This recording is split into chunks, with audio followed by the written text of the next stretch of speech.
கிறிஸ்துக்களமான சகோதர சகோதரிகளே, உங்கள் யாவரையும் நம்முடைய கவாடிகளுடைய நாமத்தினாலும் நம்முடைய ஆண்டவர் இயேசு கிறிஸ்து நாமத்தினாலும் சமாதானம் உண்டாவதாக என்ற வார்த்தைகளை நான் வரவேற்கிறேன்.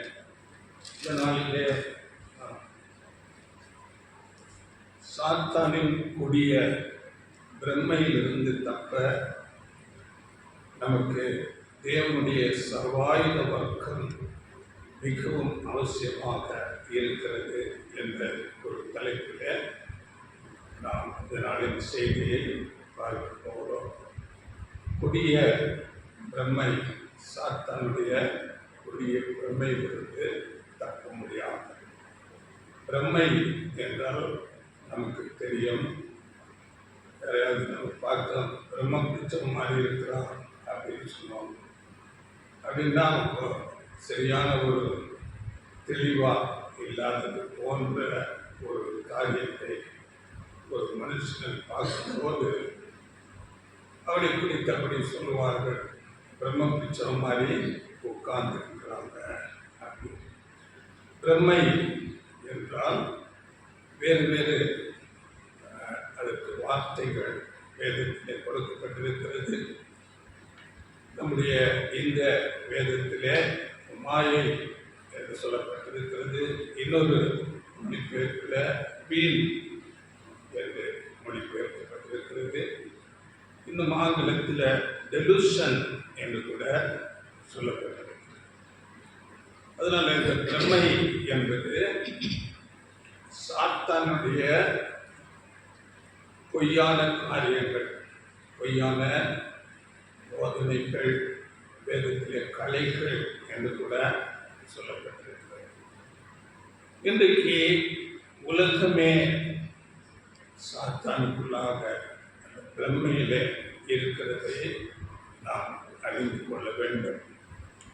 அதில் வேதத்தில் பெரிய ஞானி பிரசங்கி சாலமோன் என்ற பெரிய ஞானி தேவனிடத்திலிருந்து ஞானத்தை பெற்றுக் கொண்டவர்.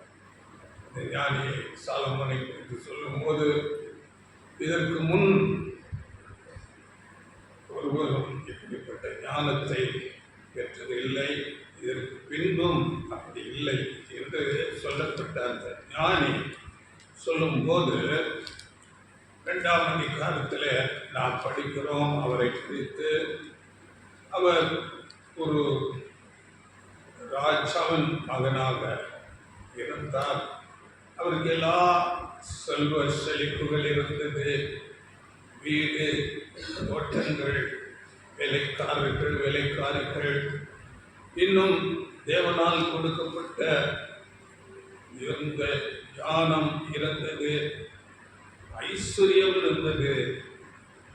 அவர் சொல்லும்போது, நான் என் கண்கள் இச்சித்தவைகளில் ஒன்றையும் நான் வேண்டாம் என்று விடவில்லை. அப்படியே என் இருதயத்துக்கு ஒரு சந்தோஷத்தையும் நான் குறைவாக விட்டுவிடவில்லை, எல்லாவற்றையும் நான் அனுபவித்தேன் என்று அவரை குறித்து அவர் அந்த பிரசங்கி புஸ்தகத்தில் எழுதுகிறார். சொல்லும்போது இன்னும் பிரசங்கி 2ஆம் அதிகாரம் 25ஆம் வசனத்தில், என்னை பார்க்கிலும் சம்பிரமமாய் சாப்பிடத்தக்கவன் யார், என்னை பார்க்கிலும் துரிதமாய் சம்பாதிக்கத்தக்கவன் யார் என்று கூட எழுதுகிறார். இன்றைக்கு உலகத்தில் இந்த சம்பாதிக்கிறது தான் பெரிய ஒரு வேலையாக இருக்கிறது. அப்படியே சம்பிரமமாக சாப்பிட இதை கூட அவர் தாராளமாக சம்பாதித்திருக்கிறார். ரொம்ப ஆடம்பரமான சாப்பாடுகளை சாப்பிட்டிருக்கிறார் என்று சொல்லிக்கொண்டு அவர் சொல்லும்போது பிரசங்கி 2ஆம் அதிகாரம் 16-17 வசனங்களில், மூடன் எப்படி சாகிறானோ அப்படியே ஞானியும் சாகிறான். அதனால எப்படி நீ சம்பாதித்தாலும் எப்படி நீ புசித்தாலும் மூடனுக்கு எப்படி சாவு வருகிறதோ அப்படியே ஞானிக்கும் சாவு வருகிறது என்று சொல்லிட்டு அவர் சொல்லுகிறார். ஆகையால் சூரியனுக்கு கீழே செய்யப்படும் கிரியை எல்லாம் எனக்கு விசனமாயிருந்தது, எல்லாம் மாயையும் மனதுக்கு சஞ்சலமுமாயிருக்கிறது. எல்லாமே மாயை, எல்லாமே வீண், எல்லாம் பிரமை, எல்லாம் அழிந்து போகக்கூடியது என்று சொல்லுகிறார். அது இன்னொரு மொழிபெயர்ப்பில் எல்லாம் வீண், யாவும் காற்றை பிடிக்க முயல்வதற்கு ஒப்பாம். காற்றை நம்ம பிடிக்க முடியுமா? அதெல்லாம் காற்றை பிடிப்பதற்கு ஒப்பாம். அப்படி என்ன செல்வங்கள் சம்பாதித்தாலும் எவ்வளவு சம்பிரமமாக நாம் புசித்து வாழ்ந்தாலும் எல்லாம் வீணானது, எல்லாம் மாயை என்று பிரசங்கியை சொல்கிறார். அதனால இந்த உலகமே இந்த நாளிலே சாத்தானுடைய பிரம்மையில இருக்கிறது.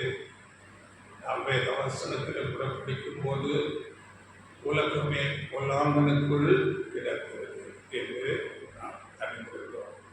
அதனால உலகமே இந்த சாத்தானுடைய ஒரு பிரம்மையில இருக்கிறது. உலகம் மாத்திரமல்ல, இன்றைக்கு கிறிஸ்தவர்களில் கூட மெஜாரிட்டியானவர்கள் இந்த பிரம்மையாகிய மாயிலே பிடிக்கப்பட்டவர்களாக இருக்கிறார்கள்.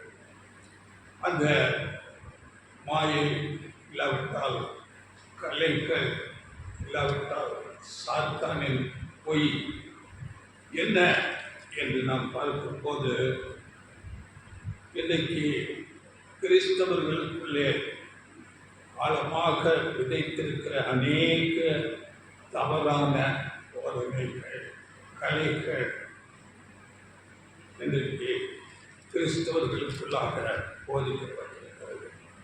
பொய், அநேக பொய்கள். உலகத்தார் பொய்யில் சாத்தானின் அடியில அந்த மாயையில் இருக்கிறார்கள் என்றால், கிறிஸ்தவர்கள் கூட அப்படிப்பட்டதான மாயையில அந்த பொய் போதனைகளுக்குள்ளாக இருக்கிறார்கள் என்பதுதான் உண்மை. இப்படிப்பட்ட அநேக கலைகள் இன்றைக்கு கிறிஸ்தவர்களுக்குள்ளாக விதைக்கப்பட்டிருக்கிறது. அந்த கலைகளை, அந்த பொய்களை நம்பிக்கொண்டும் இருக்கிறார்கள் உலகத்தார் போல. அதில் அநேக காரியங்கள் உண்டு.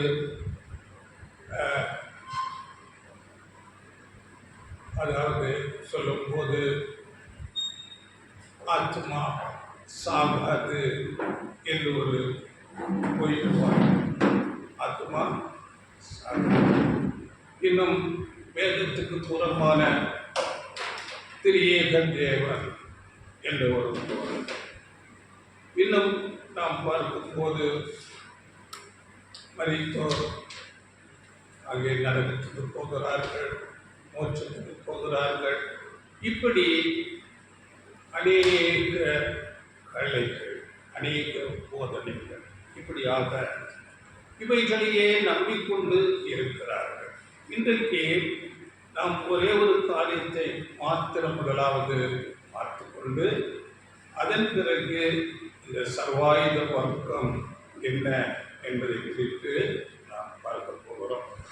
அதில் குறிப்பாக நாம் பார்க்கும்போது, உலகத்தில் உள்ள எல்லா மதங்களும் சொல்கிற ஒரு காரியம் என்னவென்றால், ஒரு மனிதன் மரித்து போன பிறகு, மரணம் அடைந்த பிறகு அவனுடைய ஆவி ஜீவனோடு இருக்கும். அந்த ஆவிக்கு அழிவே இல்லை. இந்த ஆவி ஆத்மா என்று கூட சொல்லுகிறார். அது அழியாது. அப்படி அழியாதது என்று சொல்லும் போது அந்த மனுஷன் மரித்து போகிறார். அவனுடைய சரீரம் மண்ணுக்குள்ளே புதைக்கப்படுகிறது. அந்த ஆவி, அந்த ஆத்மா என்று சொல்லப்படுகிறது.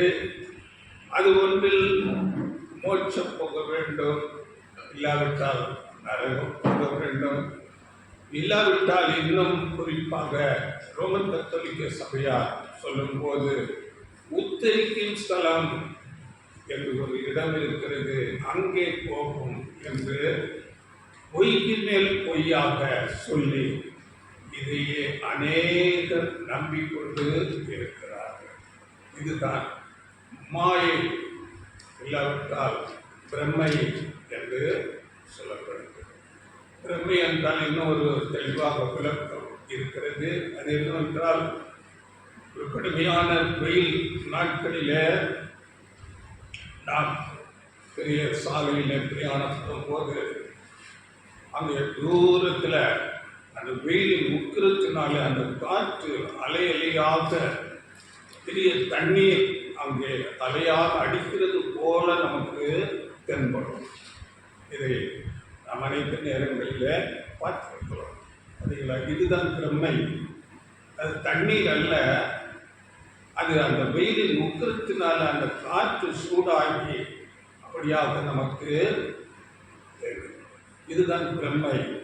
இதுதான் பொய், சத்தமுடைய கலைகள், பொய்யான போதனைகள். இதை இன்று உலகமே நம்பிக்கொண்டிருக்கிறது. கிறிஸ்தவர்களும் அதற்கு விதிவிலக்கு அல்ல. இந்த நாம் பார்த்த இந்த காரியத்தை குறித்து வேதம் என்ன சொல்லுகிறது? ஒரு மனுஷன் மரித்த பிறகு அவனுடைய நிலை என்ன என்று வேதம் நமக்கு தெளிவாக பேசுகிறது. இதை குறித்து படிக்கலாம். ஒரு வசனம், பிரசங்கியின் புத்தகம் 9ஆம் அதிகாரம் 5ஆம் வசனம். உயிரோடு இருக்கிறவர்கள் தாங்கள் மரிப்பதை அறிவார்களே, மரித்தவர்கள் ஒன்றும் அறியார்கள், இனி அவர்களுக்கு ஒரு பலனும் இல்லை, அவர்கள் பேர் முதலாய் மறக்கப்பட்டிருக்கிறது. இங்கே நாம் பார்க்கும்போது உயிரோடு இருக்கிறவர்கள் மரிப்பதை அறிவார்கள், மரித்தோர் ஒன்றுமே அறியார்கள். எவ்வளவு தெளிவாக சொல்லப்படுகிறது. ஆனால் இன்றைக்கு உலகமே நம்பிக்கொண்டிருப்பது என்னவென்றால், மனுஷன் மரித்துட்டான், அவனுடைய ஆவி உயிரோட இருக்குது, அவன் சுற்றி கொண்டிருக்கிறான், அவன் உழங்குன இடத்துல எல்லாம் வீட்டில் எல்லாம் வந்து போயிட்டு இருக்கிறான், நம்ம கண்ணுக்கு தெரியாது, இப்படியாக பேசுவோம். வேதம் சொல்கிறது மரித்தோர் ஒன்றும் அறியார்கள். அதில் 10ஆம் வசனம் படியுங்கள். செய்யும்படி உன் கைக்கு நேரிடுகிறது எதுவோ அதை உன் பலத்தோடு செய். நீ போகிற பாதாளத்திலே செய்கையும் வித்தையும் அறிவும் ஞானமும் இல்லையே. ஒன்றுமே இல்லை. பாதாளம் என்று சொல்லக்கூடிய பாதத்துக்கு கீழே உள்ள இடம்தான் பாதாளம். மண்ணுக்குள்ள வச்சிடறாங்க. அங்கே என்ன இல்லை? அங்கே செய்கை செயல்பாடு ஒன்றும் இல்லை. வித்தை, அதாவது என்ன சொல்லப்பட்டிருக்கிறது என்றால், சிந்தனை செய்வதோ, அங்கே செயல்பாடு இல்லாவிட்டால் ஞானம், இல்லாவிட்டால் அறிவு பெற்றுக்கொள்வது ஒன்றுமே இல்லை. அதனால இப்போ உயிரோடு இருக்கும்போதே நீ செய்ய வேண்டியதை செய்திரு என்று வேதம் தெளிவாக சொல்லுகிறது. அப்படியே இதற்கு அநேக வசனங்கள் இருக்கிறது. சங்கீதம் 146 146 3-4 வசனங்களில் அங்கே நாம் படித்திருக்கின்றார். பிரபுக்களையும் ரட்சிக்க திராணியில்லாத மனுபுத்திரரையும் நம்பாதீர்கள். அவனுடைய ஆவி பிரியும், அவன் தன் மண்ணுக்கு திரும்புவான், அந்நாளிலே அவன் யோசனைகள் அழிந்து போவான். எல்லாமே அவனுடைய யோசனை எல்லாம் அழிந்து போகும். அவன் மண்ணுக்கு போயிடுவான். தெளிவாக சொல்றேன். யாரையும் நம்ப வேண்டாம். எந்த பெரிய தலைவர், பிரபுக்கள், அதிகாரத்தில் எல்லாம் மண்ணுக்குள்ள நாம் பார்க்கிறோம். அது போயிடுவாங்க. அதிகாரத்தில் யாருமே நிலைத்து நிற்க முடியாது. இப்படியாக அநேக வசனங்கள் இதை நீங்கள் படித்துக் கொள்ளுங்கள். யோபு புஸ்தகத்தில் 14ஆம் அதிகாரம் 10-12, அப்படியே யோபு 14, 21, 22 இந்த வசனங்களில் எல்லாம் மரித்த பிறகு ஒன்றுமே இல்லை என்று நாம் படிக்கிறோம். ஆனால் இன்றைக்கு கிறிஸ்தவர்களின் மெஜாரிட்டி மக்கள், நமக்கு அருமையானவர்கள் மரித்திருப்பார்கள். அவர்கள் தேவனோடு பரலோகத்திலே தூதர்களோடு இருப்பதாக பேசிக்கொள்வார்கள். உலகத்தார் இன்னும் அதிகமாக இதை குறித்து பேசுவார்கள். அப்படியே இந்த வசனம் குறித்து நாம் பார்க்கும்போது இந்த ஒரு சத்தியம் தெளிவாக தேவன் சொல்லும் போது, ஆதியாகமத்தில் நீ இந்த பழத்தை புசிக்கும் நாளில் சாகவே சாவாய் என்று தேவன் அங்கே சொல்கிறார். ஆனால் தேவனுக்கு எதிராளியாகிய சாத்தான் என்ன சொல்கிறார்? நீ சாவதில்லை. அதனால இன்றைக்கு அந்த சாத்தான் சொன்ன அந்த பொய்யை உலகமே ஏற்றுக்கொண்டு அவனுடைய அந்த மாயையிலே, அந்த பொய் போதனைக்குள்ளாக இருக்கிறார். உலகம் மாத்திரமல்ல, கிறிஸ்தவர்களிலும் அநேக அந்த பொய்யை நம்பிக்கொண்டு இருக்கிறார். அப்படி என்றால் சாத்தான் சொல்வதை உண்மை என்று எடுத்துக்கொண்டு இன்றைக்கு அநேகர் அதையே நம்பிக்கொண்டு இருக்கிறார்கள். ஆனால் பாருங்கள், அந்த பழத்தை புசித்த பிறகு அங்கே சாபம் வந்து விடுகிறது. அந்த ஆதாம் ஏவாளுக்கு அந்த சாபத்தில் சொல்லும் போது, நீ மண்ணாயிருக்கிறாய், நீ மண்ணுக்கே திரும்புவாய். நீ மண்ணுக்கு மண்ணினால் உருவாக்கப்பட்டது, நீ மண்ணாக போயிடுவாய் என்றுதான் அங்கே சாபம் கொடுக்கப்பட்டது. அதனால எல்லா மனுஷர்களும் அங்கே மதித்து மண்ணோடு மண்ணாக கலந்து,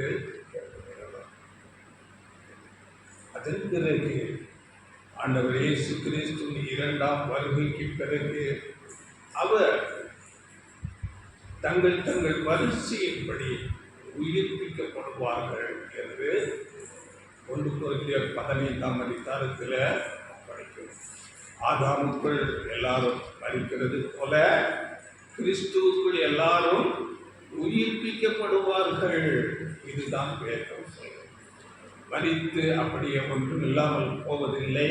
ஆனாலும் தேவன் ஆண்டவர் இயேசு கிறிஸ்து மூலமாக எல்லா மனுஷரையும் உயிர்ப்பித்து கொண்டு வருவார். இதுதான் வேதம் சொல்லுகிற காரியம். ஆனால் இன்றைக்கு ஒரு கிறிஸ்தவர், ஒரு மனுஷன், அவன் எல்லாரையும் போல வாழ்ந்திருப்பான். வாழ்ந்து மரித்து போன போது அங்கே அடக்க ஆராதனை செய்யும் போது அந்த போதகர் வந்து சொல்லுவார், இந்த மனுஷன் நல்லவனாக இருந்தார், அதனால் இப்பொழுது தேவனோடு பரலோகத்திலே இருக்கிறார் என்று அவரை குறித்து பேசுவார். ஏனென்றால் பொதுவாக மரித்து போன மனுஷர்களை குறித்து அதிகமாக பொய்யாக, அதாவது அவரை தவறாக பேசுவதில்லை. இது மனுஷ வழக்கம். அப்படியே போதகர் அப்படியாக பேசி அவர் பரலோகத்திலே தேவனோடு தூதர்களோடு இருக்கிறார் என்று பேசுவார். இந்த வார்த்தைகளை கேட்கிற சாமானிய கிறிஸ்தவர்கள் என்ன நினைப்பார்கள் என்றால், நாமும் அப்படியே வாழ்ந்தால் நாமும் மரித்த பிறகு பரலோகத்துக்கு ஈஸியாக போய்விடலாம்.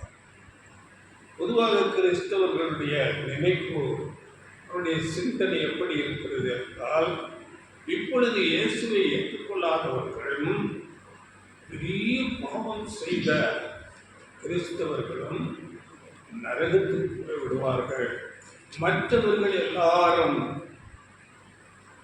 பரலோகத்துக்கு போய்விடுவார்கள் என்ற ஒரு சிந்தை, ஒரு நம்பிக்கை இன்றைக்கு எல்லாரிடத்திலும் இருக்கிறது. ஆனால் வேதம் சொல்லுகிறது அப்படி அல்ல. ஒரு சிறு மந்தை, தேவனால் தெரிந்து கொள்ளப்பட்ட சிறுமந்தை, பயப்படாதே சிறுமந்தையே, அப்படிப்பட்ட ஒரு சிறுமந்தை மாத்திரம்தான் தங்களை ஜீவ பலியாக ஒப்பு கொடுத்து ஆண்டவர் இயேசு கிறிஸ்துவை போல அவருடைய அடிச்சுவடுகளில் நடந்து அவரை போல அநேக பாடுகள் சந்தித்து சத்தியத்துக்காக சாட்சி பகிர்ந்து அப்படியாக அநேக பாடுகளின் வழியாக அவர்கள் பரலோகம் போவார். வேதத்தில் நான் படிக்கிறோம், அப்போஸ்தலர் நடவடிக்கைகளில் அநேக உபத்திரவங்களின் வழியாகத்தான் பரலோகம் போக வேண்டும். அதனால அப்படிப்பட்ட ஒரு சிறு மந்தை மாத்திரமே பரலோகத்துக்கு போவதாக வேதம் தெளிவாக சொல்லுகிறது. அடுத்ததாக மற்ற எல்லா ஜனங்களும், கிறிஸ்தவர்கள் மாத்திரமல்ல, உலகத்தில் உள்ள எல்லா மத ஜனங்களும், அது எப்படிப்பட்ட ஜனமாக இருந்தாலும் அவர்கள் எல்லாரும் ஆண்டவர் இயேசு கிறிஸ்துவின் இரண்டாம் வருகையில வந்த பிறகு மரித்தோரிலிருந்து அவர்கள் தங்கள் வரிசைகளின்படியே உயிர்ப்பிக்கப்படுவார்கள். உயிர்த்தெழுந்து வந்து இங்கே ஆண்டவர் இயேசு கிறிஸ்துவும் சபையுமாக இந்த உலகத்தை 1000 வருடம் அரசாட்சி செய்யும் போது அவர்கள் தேவனுடைய நீதியை கற்றுக்கொள்வார்கள் என்று தெளிவாக வேதம் சொல்லுங்கள். இல்லைங்களா? அதனால 1 தீமோத்தேயு 2ஆம் அதிகாரம் 4 6 வசனங்களில் எல்லா மனுஷரும் ரட்சிக்கப்படவும் சத்தியத்தை அறிகிற அறிவை அடையவும் அவர் சுத்தமுள்ளவராய் இருக்கிறார் என்று தெளிவாக சொல்லப்படும். அதனால தொடர்ந்து படியுங்கள். எல்லா மனுஷரும் ரட்சிக்கப்படவும் சத்தியத்தை அறிகிற அறிவை அடையவும் அவர் சித்தமுள்ளவராய் இருக்கிறார். தேவன் ஒருவரே, தேவனுக்கும் மனுஷருக்கும் மத்தியஸ்தரும் ஒருவரே.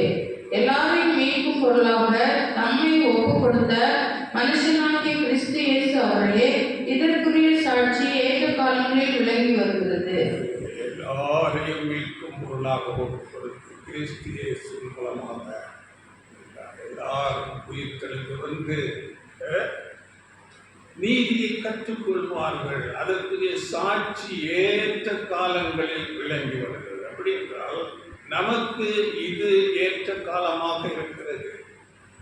ஆண்டவர் இயேசுவை அறியவும் அவருடைய வழிகளில் நடக்கவும் அவருக்கு சாட்சிகளாக நிற்கவும் ஏற்ற காலம், நீதியை கற்றுக்கொள்ளவும் ஏற்ற காலம் நமக்கு இதுவாக இருக்கிறது. மற்ற உலகத்தாருக்கு இனி 1000 வருட அரசாட்சியிலே கொடுக்கப்படும். இதை குறித்து அநேகர் இன்றைக்கு அறியாமல் இருக்கிறார்கள். அதை குறித்து தீர்க்க தரிசன புஸ்தகங்கள் ஏசாயா எழுதும்போது 35ஆம் அதிகாரம் 8ஆம் வசனத்தில் அந்த நாட்களிலே பெரும்பாதையான ஒரு வழி உண்டாயிருக்கும். பெரும்பாதையான வழி. அந்த வழியிலே பேதையராயிருந்தாலும் திசை கெட்டு போவதில்லை என்று எழுதுகிறார். ஆனால் இன்றைக்கு 2 வழி மாத்திரம் இருக்கிறது. ஒன்று விசாலமான வழி, இன்னொன்று குறுகலான வழி. ரொம்ப வாசல் இடுக்கவும் வழி நெருக்கும். ஆண்டவர் இயேசு பேசினார் மலை பிரசங்கத்தில். இன்றைக்கு 2 வழி இருக்கிறது. ஒன்றில் விசாலமான வழியிலே போய் எல்லா ஜனங்களைப் போல அங்கே மறித்து அங்கே நித்திரையிலே போய்விட வேண்டும். இல்லாவிட்டால் அவர் ஆண்டவர் இயேசு சொன்ன அந்த குறுகலான பாதையில, நெருக்கமான பாதையில நடந்து பரலோகத்துக்கு. ஆனால் அந்த 1000 வருட அரசாட்சியில அந்த தீர்க்கதரிசிகள் சொன்னபடி பெரும் பாதையான வழி திறக்கப்படும். அந்த நாட்களில் அன்றைக்கு பேதையராயிருந்தாலும் திசைக்கெட்டு போவதில்லை என்று சொல்லப்படுகிறது என்றால், அன்றைக்கு பேதையர் என்று வேதம் யாரை சொல்லுகிறது என்றால், தேவனில்லை என்று சொல்லக்கூடிய மனுஷர்களை பேதையர், முட்டாள் என்று அப்படிப்பட்டவர்கள் கூட திசைக்கெட்டு போவதில்லை. ஏனென்றால் அதனாலே சாத்தான் கட்டப்பட்டிருப்பான். 1000 வருடம். அது வெளிப்படுத்தல் 20ஆம் அதிகாரத்திலே நாம் படிக்கிறோம். அங்கே 1000 வருடம் பெரிய ஒரு சங்கிலியை கொண்டு வந்து ஒரு தூதன் அவனை பாதாளத்திலே தள்ளி அங்கே கட்டியிருக்கிறார். அந்த 1000 வருடம் வரையிலும் எல்லா ஜனங்களும், ஆதாமிலிருந்து வந்த எல்லா ஜனங்களும் தங்கள் வரிசையின்படியே உயிர்த்தெழுந்து வந்து நீதியை கற்றுக்கொள்வார்கள். இதை குறித்து மிகவும் தெளிவாக ஏசாயா 26ஆம் அதிகாரம் 9-10 வசனங்களிலே நாம் படிக்கலாம். படிங்கள். என் ஆத்துமா இரவிலே உம்மை வாஞ்சிக்கிறது, எனக்குள் இருக்கிற என் ஆவியால் அதிகாலையிலும் உம்மை தேடுகிறேன். உம்முடைய நியாயத்தீர்ப்புகள் பூமியிலே நடக்கும்போது பூச்சக்கரத்து குடிகள் நீதியை கற்றுக்கொள்வார்கள். துன்மார்க்கனுக்கு தயவு செய்தாலும் நீதியை கற்றுக்கொள்ளான். நீதியுள்ள தேசத்திலும் அவன் அநியாயம் செய்து கர்த்தருடைய மகத்துவத்தை கவனியாதே போகிறான்.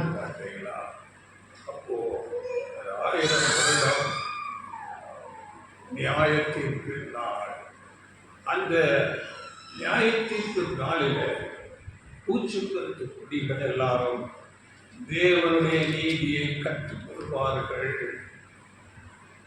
அதிலும் சிலர், எல்லாரும் அல்ல, சிலர் துன்மார்க்கருக்கு தயவு செய்தாலும் நீதியை கற்றுக்கொள்ளலாம். அப்படி சில பேர் இருப்பார்கள்.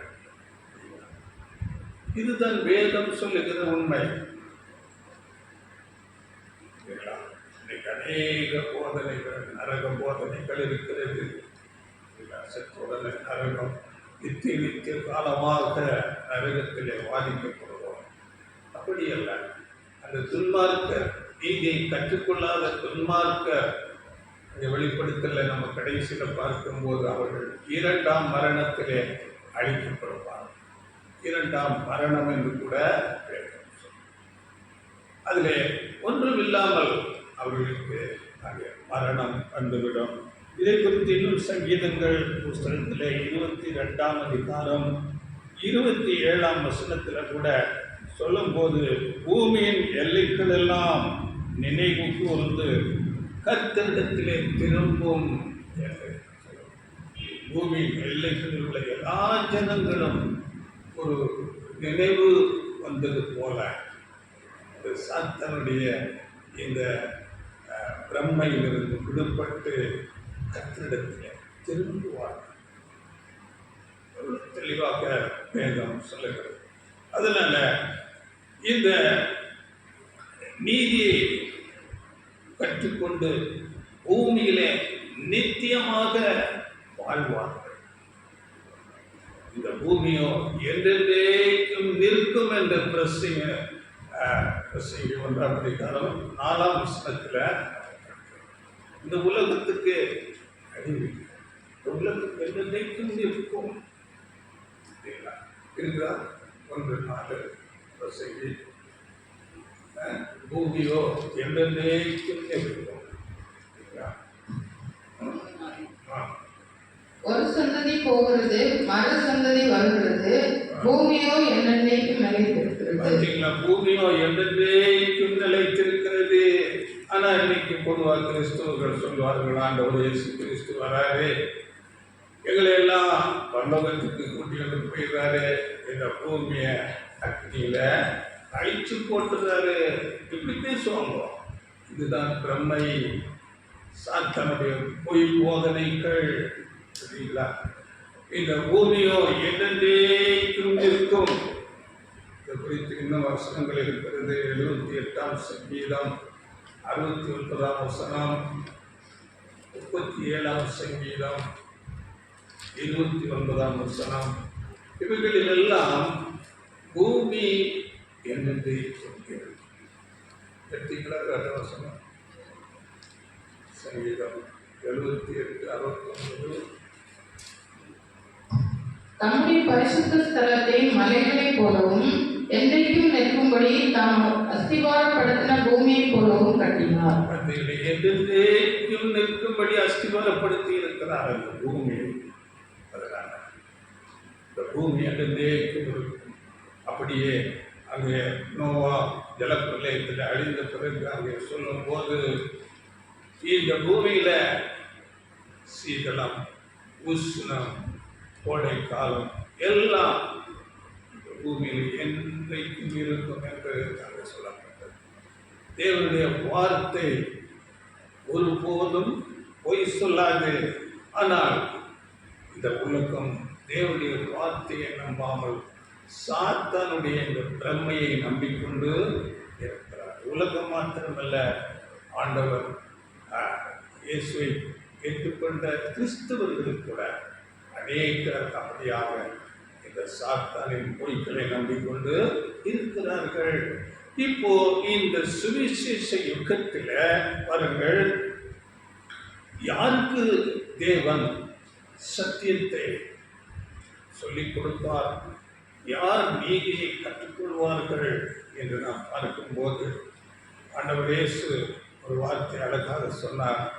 என மனம் திரும்பி பிள்ளை போலாகாவிட்டால் அவர் தேவனுடைய ராஜ்யத்துக்கு தகுதியுடையவன் அல்ல. பிள்ளை, குழந்தை போல கற்றுக்கொள்ளுகிற ஒரு மனசு. பிள்ளை என்பது கற்றுக்கொள்ளுகிற ஒரு மனசுடையதாக இருக்கும். மாத்திரமல்ல, அந்த பிள்ளைகள் எப்பொழுதும் தாயை சார்ந்திருப்பார்கள். அப்படியே இந்த பிள்ளையாக நாம் மாற வேண்டும். தேவனை சார்ந்து ஒரு கற்றுக்கொள்ளுகிற ஓப்பன் மைண்டில் இருக்க வேண்டும். இதை குறித்த சங்கீதங்களிலே ஒரு வசனம் படிக்கிற சங்கீதம் 97:11. நீதிமானுக்காக வெளிச்சமும் செம்மையான இருதயத்தாருக்காக மகிழ்ச்சியும் விதைக்கப்பட்டிருக்கிறது. செம்மையான இருதயத்தாருக்காக மகிழ்ச்சி விதைக்கப்பட்டிருக்கிறது.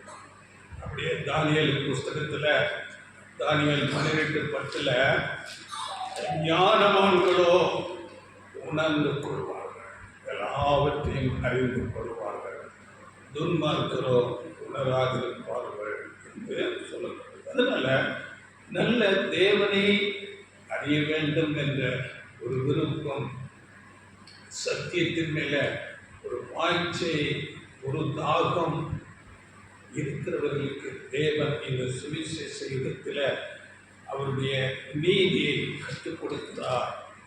தேவன் யார், தேவனுடைய ரட்சிப்பின் திட்டம் என்ன, தேவனுடைய இந்த ரட்சிப்பின் திட்டத்தை அவர் எப்படி தம்முடைய ஞானத்திலும் தம்முடைய வல்லமையிலும் அவர் நிறைவேற்றுகிறார், தேவனுடைய சித்தம் என்ன என்பது எல்லாம் அவர்களுக்கு அவர் கற்றுக் கொடுக்கிறவராயிருக்கிறார். நாம் தேவனுக்கு எப்படி பிரியமாக வாழ்வது, எப்படிப்பட்ட குணலட்சணங்கள் தேவனுக்கு பிரியமானது என்றெல்லாம் இந்த கற்றுக்கொள்ளுகிற மனசு இருக்கிறவர்களுக்கு தேவன் இப்பொழுது போதிக்கிறார். இன்னும் பாருங்கள், ஒரு கேள்வி நான் கேட்கலாம். இந்த சத்தியத்தை நாம் இப்பொழுது நன்றாக கற்றுக்கொள்ளுகிறோம். ஒரு குழந்தையை போல கற்றுக்கொண்டு தேர்ச்சி அடையும் போது நாம் தேவனுடைய அவருக்கு பிரியமான குணலட்சணங்களை உடையவர்களாக மாறிவிடுவோமா? தீமையிலிருந்தெல்லாம் விலக்கி நாம் வந்து விடுவோமா என்றால் என்ன சொல்லலாம்? சத்தியத்தை அறிந்தால்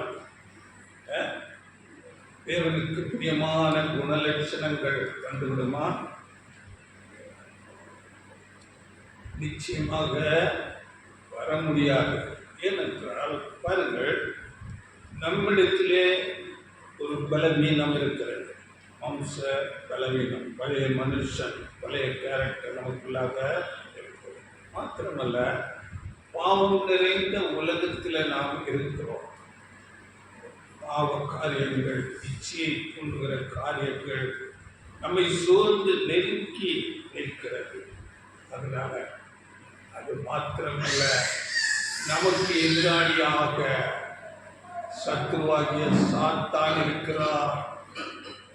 சாத்தானும் விழுந்து போன தூதர்களும் நமக்கு எதிராக இருக்கிறார்கள்.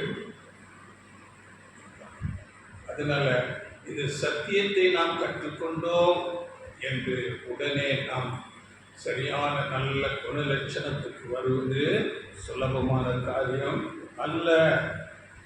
அதனால ஒரு வசனப்படி 1 பேதுரு, அது எதிராளி குறித்து அங்கே சொல்லப்படுது. 1 பேதுரு 5ஆம் அதிகாரம் 8-9 வசனங்கள். தெளிந்த புத்தியுள்ளவர்களாக இருங்கள், விழித்திருங்கள். ஏனெனில் உங்கள் எதிராளியாகி பிசாசானவன் கர்ச்சிக்கிற சிங்கம் போல் எவனை விழுங்கலாமோ என்று வகை தேடி சுற்றித் திரிகிறான். விசுவாசத்தில் உறுதியாய் இருந்து அவனுக்கு எதிர்த்து நில்லுங்கள். உலகத்தில் உள்ள உங்கள் சகோதரத்திலே அப்படிப்பட்ட பாடுகள் நிறைவேறி வருகிறது என்று அறிந்திருக்கிறீர்கள். சத்துருவாகிய சாத்தான் இருக்கிறான். அவன் எப்படி இருக்கிறான்? கர்ச்சிக்கிற சிங்கம் போல எவனை விழுங்கலாமோ, கொஞ்சம் கடிச்சு காயப்படுத்தி விடுறதில்லை, அப்படியே முழுங்கிடுவான். எவனை விழுங்கலாமோ என்ற வகை தேடி சுற்றி திரிக்கிறான். அப்போ சத்தியத்தை நாம் அறிந்து கொண்டால் கூட நம்முடைய எதிராளி ஆகிய சாத்தான் நமக்கு எதிராக வந்துவிடுவான். இந்த சாத்தானை குறித்து நீங்கள் ஒரு பாடமே இருக்கிறது. சாத்தான் ஒரு தூதன். அப்படியே அவருடைய கூட்டத்தார் விழுந்து போன தூதர்கள் எல்லாம் தூதன் பலமுடையவன், நம்மை விட ஞானத்திலே சிறந்தவன். இந்த வேதத்தில் நாம் படிக்கும் போது மனுஷனை சிருஷ்டிக்கும் போது தூதர்களும் சற்று சிறியவனாக சிருஷ்டித்தார். சரிங்களா? அப்போஸ்தலர் நடவடிக்கைகளில் நம்ம படிக்கும் போது ஒரு தூதன் வந்து அங்கே இரும்பு கேட்டு முன்னாடி வரும்போது அது தானாக திறந்து விடுகிறது. பேதுருவை கட்டப்பட்டிருந்த அந்த சங்கிலிகள் எல்லாம் கட்டமைக்கப்பட்டது. தூதர்கள் எவ்வளவு ஒரு பலசாலிகளாக இருப்பார்கள் தூதர்கள். வல்லமை, ஞானம் அவர்களுக்கு அப்படிங்களா? அப்படிப்பட்ட ஞானத்திலும் வல்லமையிலும் சிறந்த தூதர்கள் நமக்கு எதிராக இருக்கிறார். நாம் சத்தியத்தை கற்றுக்கொண்டு தேறினாலும் நாம் தேவனுக்கு பிரியமாக ஜீவிப்பது மிகவும் கடினம். அவர் கேட்ட குணலட்சணத்துக்கு வருவதற்கு இந்த பிரயாசம் எடுக்க வேண்டும். அதற்குத்தான் ஆண்டவர் சொல்லும் போது இங்கே எபேசியரில் எழுதுகிறார் 6ஆம் அதிகாரம் 11-12. எபேசியர் 6:11-12. நீங்கள் பிசாசின் தந்திரங்களோடு எதிர்த்து நிற்க திராணி உள்ளவர்களாகும்படி தேவனுடைய சர்வாயுத வர்க்கத்தையும் தரித்துக் கொள்ளுங்கள். ஏனெனில் மாம்சத்தோடும் இரத்தத்தோடும் அல்ல, துரைத்தனங்களோடும் அதிகாரங்களோடும் இப்பிரபஞ்சத்தின் அந்தகார லோகாதிபதிகளோடும் வான மண்டலங்களில் உள்ள பொல்லாத ஆவிகளின் சேனைகளோடும் நமக்கு போராட்டம் உண்டு. இங்கே பிசாசின் தந்திரங்களோடு எதிர்த்து நிற்க திராணியுள்ளவர்களாகும்படி தேவனுடைய சர்வாயுத வர்க்கத்தை தரித்துக் கொள்ளுங்கள். இந்த சர்வாயுத வர்க்கத்தை நாம் சரியாக அணிந்து கொண்டால் மாத்திரமே இந்த சாத்தானையும் விழுந்து போன தூதர்களால் நாம் ஜெயிக்க முடியும். ஏனென்றால் அவர்கள் தூதர்களாக இருக்கிறார்கள், ஞானத்தில் பலத்தில் சிறந்தவர்களாக இருக்கிறார்கள். அப்படிப்பட்டவர்களை ஜெயிப்பதற்கு இந்த சர்வாயுத வர்க்கம் நமக்கு தேவையாக இருக்கிறது. அப்போதான் நாம் அந்த சாத்தானை ஜெயிக்கணும். அதனால நம்ம பாடம் இன்றைக்கு குறிப்பாக இந்த சர்வாயுத வர்க்கம் இதை குறித்து நாம் ரொம்ப தெளிவாக கற்றுக்கொண்டு அதை நாம் அணிந்து கொள்ள வேண்டும். இதைத்தான் நாம் இந்த நாளிலே செய்ய போகிறோம். அப்பொழுது நாம் சாத்தானை ஜெயிக்க முடியும். அதற்கு தான் இந்த சர்வாயுத வர்க்கத்தை தேவன் கொடுத்திருக்கிறார். இப்போ இது எப்படி என்றால், இன்றைக்கு நம்ம லிட்டரலாக பார்க்கும்போது தேவனுடைய மக்கள் என்று சொல்லப்படுகிற ஆபிரகாமின் சந்ததி இஸ்ரவேலர், அந்த இஸ்ரேலருக்கு விரோதமாக இன்றைக்கு அவர்களை சுற்றிலும் இருக்கிற எல்லா அரபு தேசங்கள் எதிராளிகளாக இருக்கிறார்கள். மாத்திரமல்ல, உலகத்திலே 90% அதிகமான ஜனங்கள் அந்த இஸ்ரேல் ஜனங்களை வெறுத்து அவர்கள் அழிக்கப்பட வேண்டும் என்ற மனநிலையில் இருக்கிறார். அப்படியே அவர்கள் ஆபிரகாமின் சந்ததி தேவனுடைய மக்கள், அவர்கள் அழிக்கப்பட வேண்டும். இந்த பூமியில் அவர்களுக்கு இடமில்லை என்று இந்த உலகமே அப்படியாக இருக்கும்போது, அப்படி ஆவிக்குரிய இஸ்ரவேலராகிய நமக்கு எதிராக இந்த சத்ருவாகிய சாத்தான் போராடுவார். அந்த நேரத்தில் நாம் ஜெயிப்பதற்கு, நாம் நிலைத்து நிற்பதற்கு இந்த சர்வாயுத வர்க்கம் நமக்கு ரொம்ப தேவையாக இருக்கிறது. அதைத்தான் 6ஆம் அதிகாரம் 13ஆம் வசனத்தில் நம்ம படிக்கிறோம். எபேசியர் 6:13. ஆகையால் தீங்கு நாளிலே அவைகளை நீங்கள் எதிர்க்கவும், சகலத்தையும் செய்து முடித்தவர்களாய் நிற்கவும், பிராணியுள்ளவர்கள் ஆகும்படிக்கு தேவனுடைய சர்வாயுத வர்க்கத்தையும் எடுத்துக்கொள்ளுங்கள். வசனம் தெளிவாக, இன்னைக்கு அநேகருக்கு வசனம் தேவையில்லை. தேவனுடைய வசனம் அதை நாம் ரொம்ப கவனமாக படித்து கீழ்ப்படிய வேண்டும்.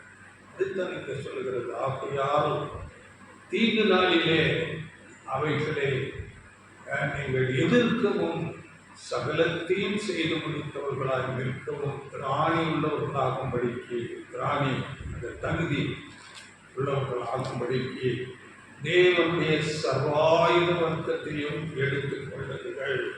இந்த தீங்கு நாள் என்று சொல்லப்படுகிறது. அது இப்பதான். அது என்னவென்றால், இது கடைசி நாட்கள். நாம் அநேக கடந்த நாட்களில் தீர்க்க தரிசனங்கள் மூலமாக பார்த்தோம். இது கடைசி நாட்களாக இருக்கிறது. இந்த கடைசி நாட்களில் தேவனுடைய ராஜ்யம் வரப்போகிறதா இருக்கிறது. அதனால அந்த ராஜ்யம் வரக்கூடாதபடி இந்த சத்ருவாகிய சாத்தான் நமக்கு எதிராக போராடுவான், அதிகமாக போராடுவான். ஏனென்றால் தேவனுடைய ராஜ்யம் வரும்போது அவன் கட்டப்படுவான். அதற்காக தேவனுடைய ராஜ்யம் வரக்கூடாது என்பதற்காக தேவனுடைய பிள்ளைகளுக்கு எதிராக பலமாக போராடுவான். அதனால இந்த சர்வாயுத வர்க்கம் இந்த கடைசி நாளிலே, தீங்கு நாளிலே நாம் தரித்து கொண்டு நிற்க வேண்டியது மிக மிக அவசியமாக.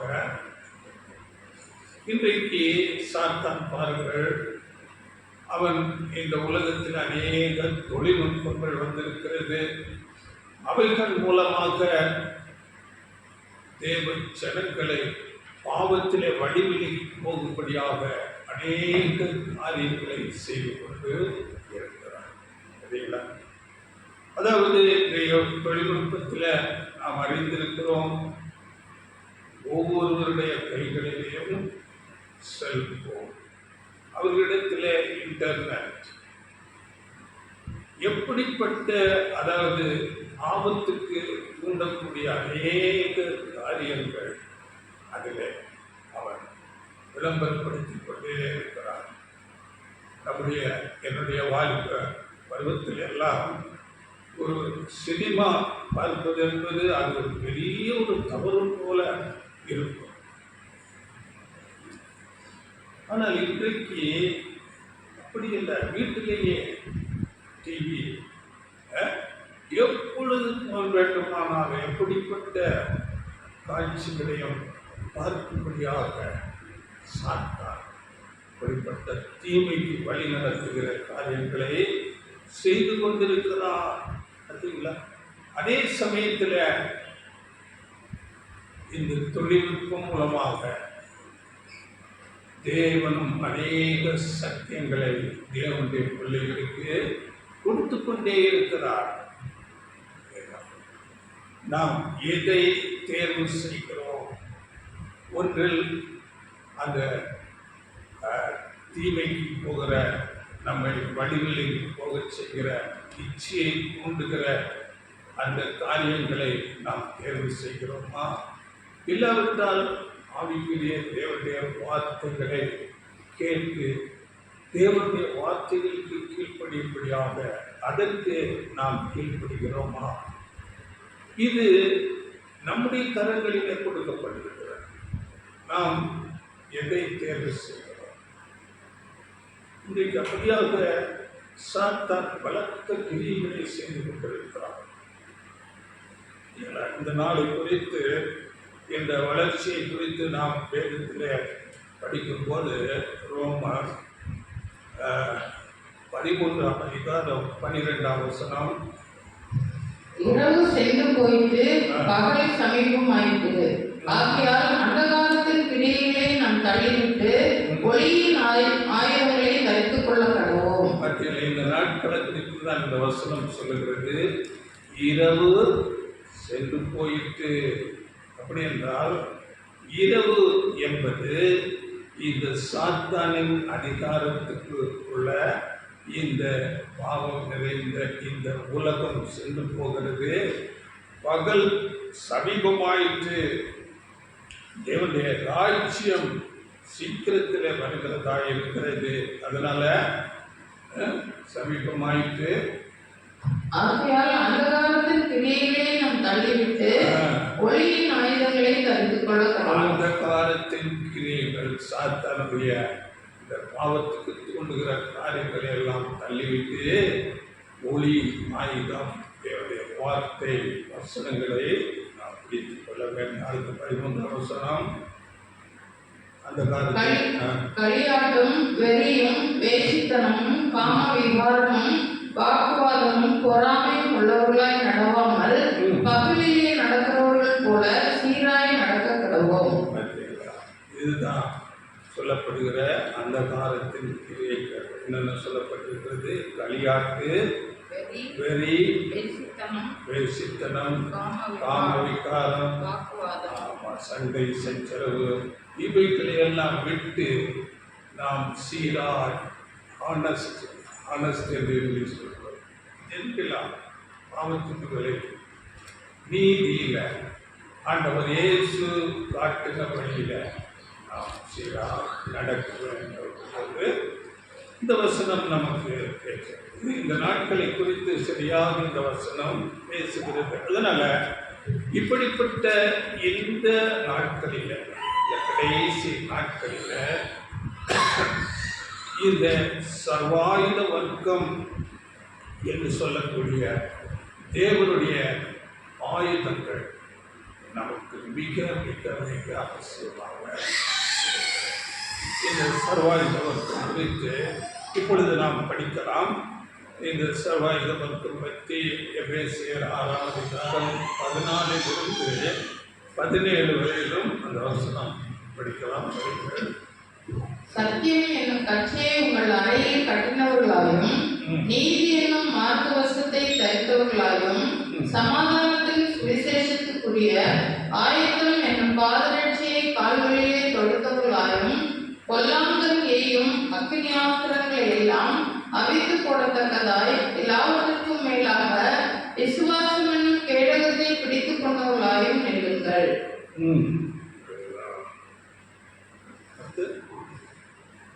இரட்சணியம் என்னும் தலைச்சீராவையும் தேவ வசனமாகிய ஆவியின் பட்டயத்தையும் எடுத்துக் கொள்ளுங்கள். இதுதான் சர்வாயுத வர்க்கம். அநேக ஆயுதங்கள் நமக்கு எதிராளியாக சாத்தானவன் போராடுவதற்கு தேவன் கொடுத்திருக்கிறார். இவைகளை நாம் தெளிவாக உணர்ந்து கொள்ள வேண்டும். இந்த ஆயுதங்கள் பற்றி இன்றைக்கு நாம் 2 ஆயுதங்களை குறித்து மாத்திரம் பார்க்க போகிறோம். மீதம் வருகிற நாட்களில் கற்றுக்கொள்வோம். ஏனென்றால் தெளிவாக அதை கற்றுக்கொண்டு அவைகளை நான் அணிந்து கொண்டு அவைகளை நாம் அணிந்தால் மாத்திரமே அந்த சாத்தானை எதிர்த்து நிற்க முடியும். முதலாவது பார்க்கும்போது சத்தியம் என்னும் கச்சை வெல்து, சத்தியம் என்னும் கச்சை. இரண்டாவதாக பார்க்கும்போது நீதி என்னும் மார்க்கவசம், அந்த இந்த மார்பை பாதுகாக்கக்கூடிய கவசம். அடுத்தது ஆயத்தம் என்னும் பாதரட்சை. அடுத்ததாக பார்க்கும்போது விசுவாசம் என்னும் கேடகம், இரட்சணியம் என்னும் தலைச்சீரா. அடுத்ததாக தேவ வசனமாகி ஆவியின் பட்டயம். இவைகள் எல்லாம் சேர்ந்ததுதான் சர்வாயுத வர்க்கம், சர்வ ஆயுதங்கள். இவைகளை நாம் தரித்துக் கொண்டவர்களாக உறுதியாக வைத்துக் கொண்டு சாத்தானோடு போராட வேண்டும். இல்லாவிட்டால் நாம் ஜெயிக்க முடியாது கடைசி நாட்களில். இப்பொழுது முதலாவது நாம் பார்க்கும்போது சத்தியம் என்னும் கச்சையை அறையில் கட்டினவர்களாய் என்று, அதுதான் முதலாவது ஆயுதம். சத்தியமாகிய கச்சை இடுப்பில் ஸ்ட்ராங்காக கட்டி இருக்க வேண்டும். நமக்கு தெரியும், போலீஸில் மிலிட்ரி யூனிஃபார்ம் சர்வீஸில் அந்த பெல்ட்டு ஸ்ட்ராங்காக கட்டிருக்கோம். அதை போடும்போது ஒரு ஸ்டெடியாக நிற்பார்கள். யூனிஃபார்ம் போட்டு அந்த பெல்ட்டை ஸ்ட்ராங்காக கட்டியிருந்தால் தான் அவர்கள் ஸ்டெடியாக நிற்க முடியும். அதாவது சத்தியம் வேதத்தில் மிக மிக தேவையாக இருக்கிறது. இன்னைக்கு அநேக கலப்படங்கள், பொய் போதனைகள் சபைக்குள்ளாக வந்திருக்கு. நாம் கண்ணால் பார்க்கிறோம் அநேக பிரிவினைகள்.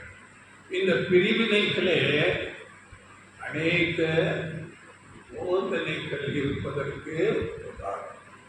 ஒரு வகுப்பார் இன்னொரு வகுப்பார் சொல்லுவதை கேட்பதில்லை, ஏற்றுக்கொள்வதில்லை. ஆனால் ஒரே வேதம் கையில் வைத்திருக்கிறார்கள். பார்த்தீங்களா? அதனால இன்றைக்கு வேதத்திலே ஒரே சத்தியத்தான் இருக்க முடியும். அந்த சத்தியம் எது என்பதை நாம் தெளிவாக தெரிந்து கொள்ள வேண்டும். நாம் பார்க்கும்போது இந்த சத்தியத்துக்கு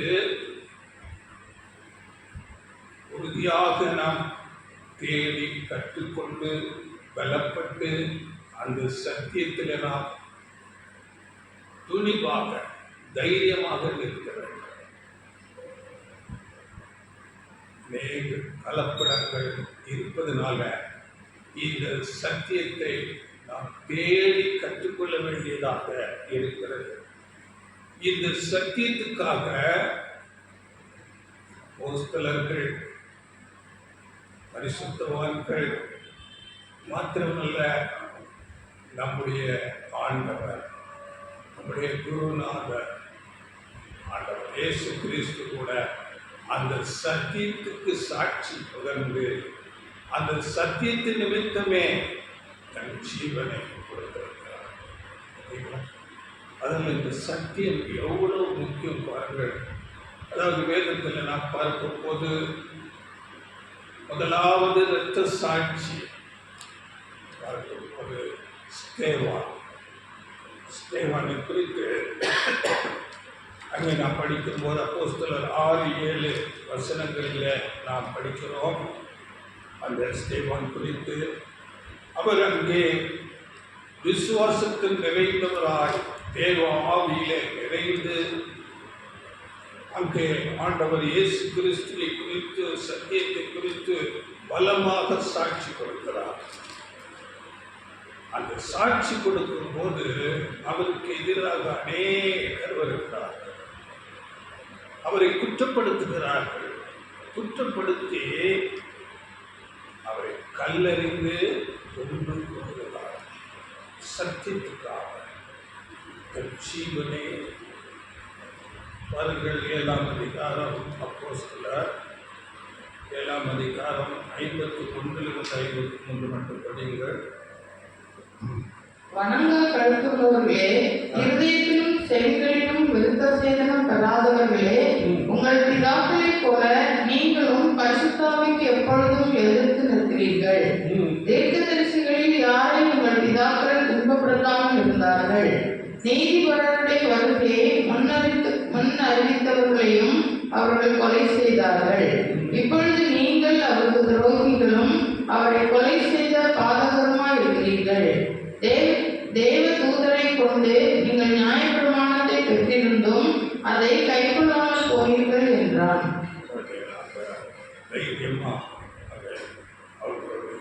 யூதர்களோடு பேசுகிறார். நீங்கள் பரிசுத்தவான்களை கொலை செய்தீர்கள்.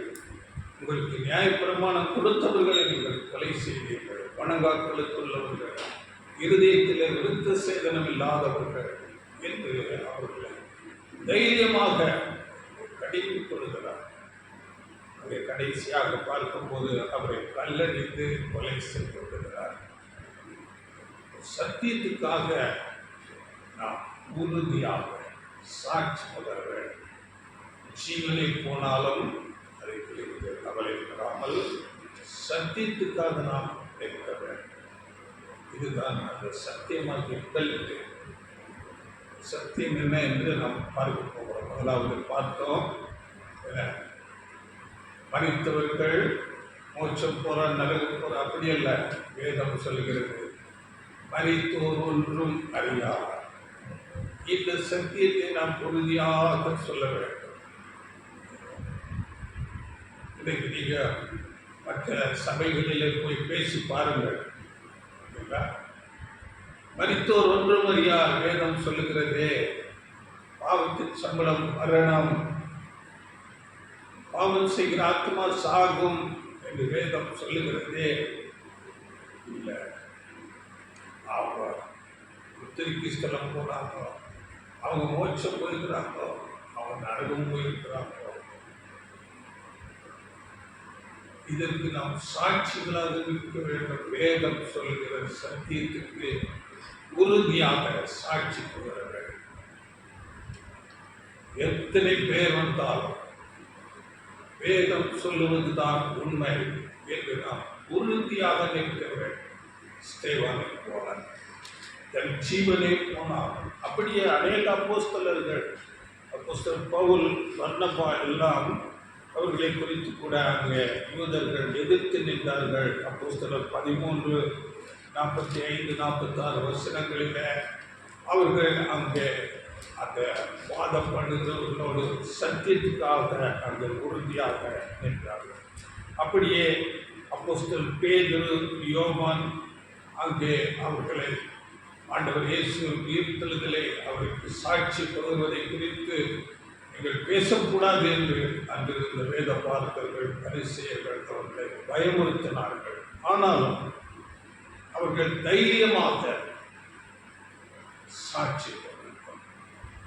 ஆண்டவர் இயேசு உயிர்த்தெழுந்தார் என்று சாட்சி அப்போஸ்தலர் 4ஆம் அதிகாரம் 18 20 வசனங்கள் படிங்கள்.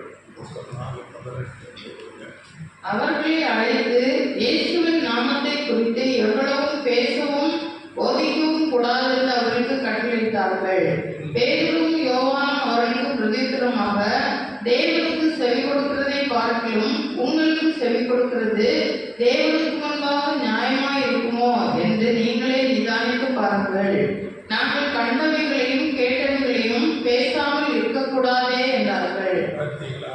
கண்டவைகளையும் கேட்டவைகள் அவர்கள் கண்டார்கள். ஆண்டவர் இயேசு உயிர்த்தெழுந்தார்கள்.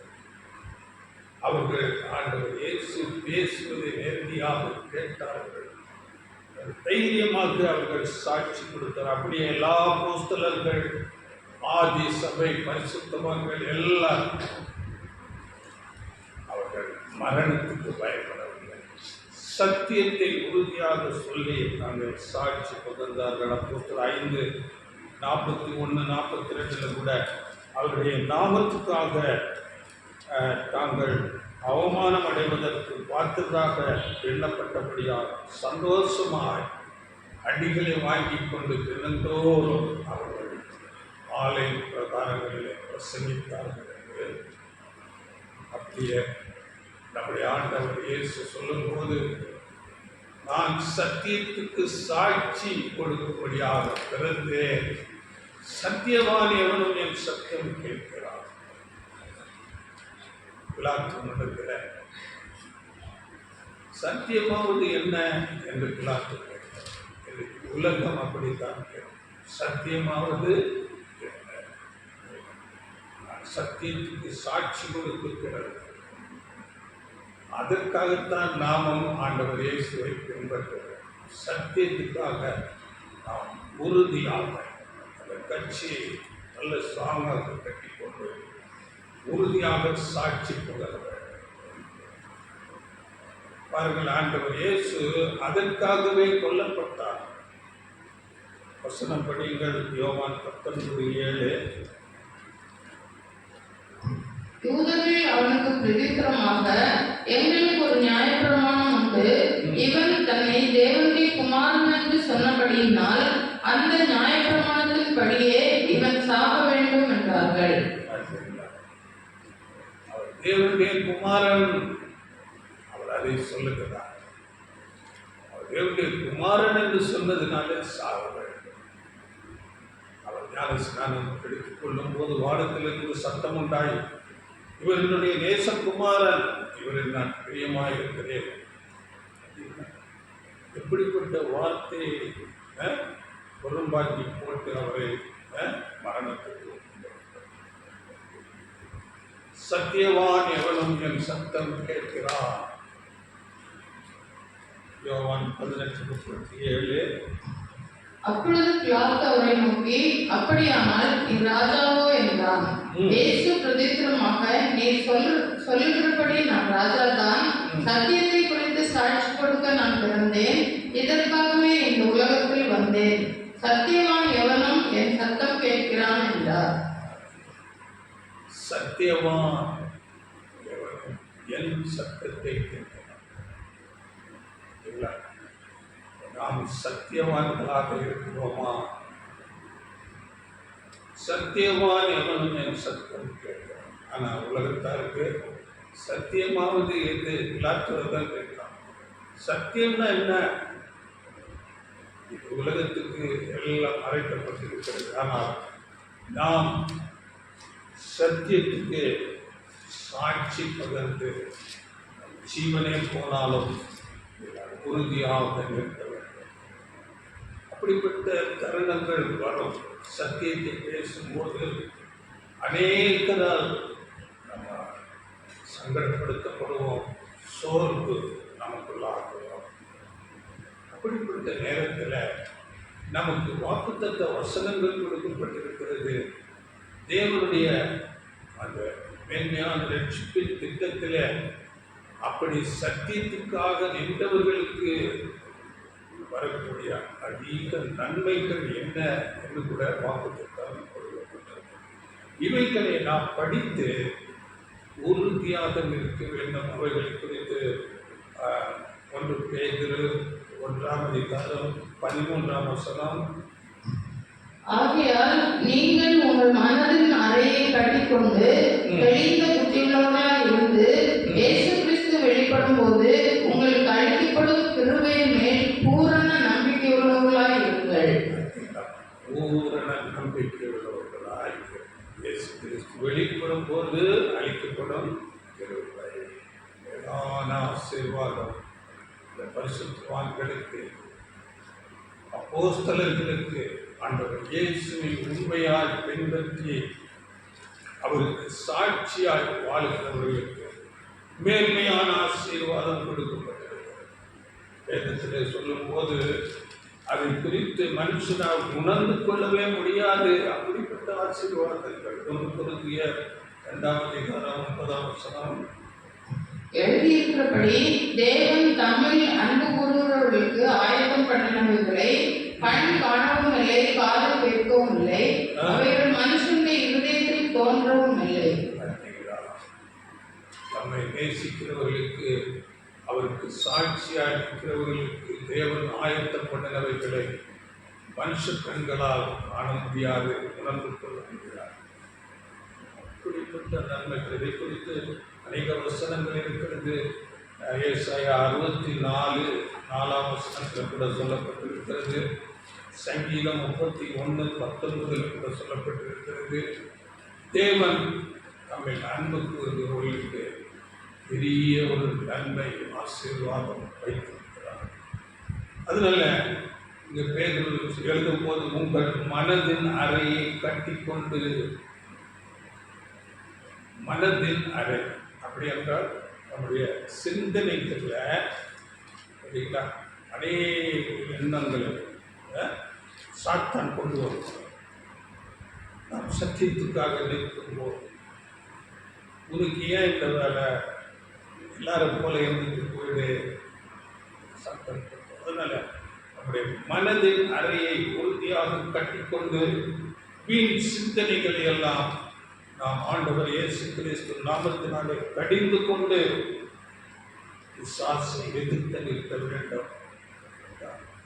அதனால இது இந்த சத்தியத்துக்காக நிற்பது என்பது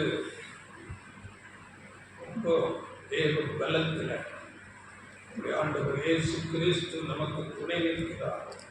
நம்முடைய கேப்டன் அவர் சாத்தானை ஜெயித்தவர், உலகத்தை ஜெயித்தவர், மாம்சத்தை ஜெயித்தவர். அவர் நமக்கு வாக்கு பண்ணியிருக்கிறார். உலகத்தின் முடிவு பரியந்தம் சகல நாட்களிலும் உங்களுடனே இருக்கிறேன். அவர் நம்மோடு கூட இருப்பார். அப்படியே யோவான் 15 அதிகாரத்தில் 5 வசனத்தில் என்னை இல்லாமல் உங்களால் ஒன்றும் செய்யக்கூடாது என்று சொல்றார்.